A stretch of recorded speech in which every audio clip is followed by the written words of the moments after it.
ഞാനിപ്പോൾ നിൽക്കുന്നത് കോസ്കോ എന്ന ഒരു കടയിലാണ്. അവിടെ ഒരു ഫാൻറ്റിക് എന്ന് പറഞ്ഞൊരു ടയർ ഇൻഫ്ലേറ്റർ കണ്ടു. ഇതിങ്ങനെ ബാറ്ററിയിൽ പ്രവർത്തിക്കുന്നതാണ്. ഇങ്ങനെ കാറിന് ടയറിന് കാറ്റടിക്കാം, ഫുട്ബോളിന് കാറ്റടിക്കാം, ഇങ്ങനെ സൈക്കിളിന് കാറ്റടിക്കാം. അങ്ങനെയുള്ളതാണ്. ഇങ്ങനെ ബാറ്ററിയിൽ പ്രവർത്തിക്കുന്നതാണ്. അതിൻ്റെ കൂടെ ലൈറ്റ് ഉണ്ട്. പിന്നെ ലൈറ്റ് ഫ്ലാഷ് ആക്കാം.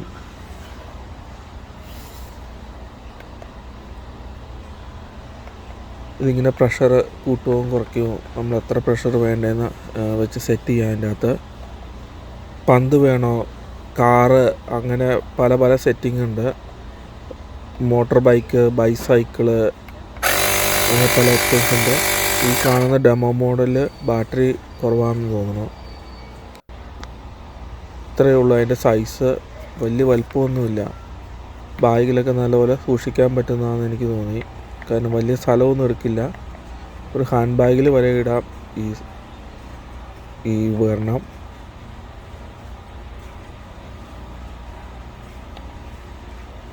പിന്നെ അതിൻ്റെ അടിയിൽ USB-C ചാർജിങ് ആണ്. USB ചാർജിങ് വളരെ പോപ്പുലർ ആയിക്കൊണ്ടിരിക്കുകയാണല്ലോ. പിന്നെ ഇത് പവർ ബാങ്ക് പോലെ ഉപയോഗിക്കാമെന്നാണ് തോന്നുന്നത്. അതിൻ്റെ അകത്ത് USB-യുടെ സാധാരണ പ്ലഗ് കുത്താം. അതിനകത്ത് ഫോൺ ചാർജ് ചെയ്യണമെങ്കിലൊക്കെ എമർജൻസി പോലെയൊക്കെ ചാർജ് ചെയ്യാൻ പറ്റുമെന്ന് തോന്നുന്നു. അതാണ് 39.99 പ്ലസ് ടാക്സ്. അതാണ് ഇതിൻ്റെ പ്രൈസ്. എനിക്കിത് വളരെ ഇഷ്ടപ്പെട്ടു. അതിൻ്റെ കൂടെ ഒരു പൗച്ചും കിട്ടുന്നുണ്ട്. അതിൻ്റെ അകത്ത് കുറച്ച് ആക്സസറീസും ഉണ്ടെന്ന് തോന്നുന്നു. ഇങ്ങനെയാണ് അതിൻ്റെ ഡിസ്പ്ലേ വെച്ചിരിക്കുന്നത്. അതിനകത്ത് ഇങ്ങനെ ബൈസൈക്കിള്, പന്ത്, അതിൻ്റെയൊക്കെ പടമൊക്കെ കാണിച്ചിട്ടുണ്ട്.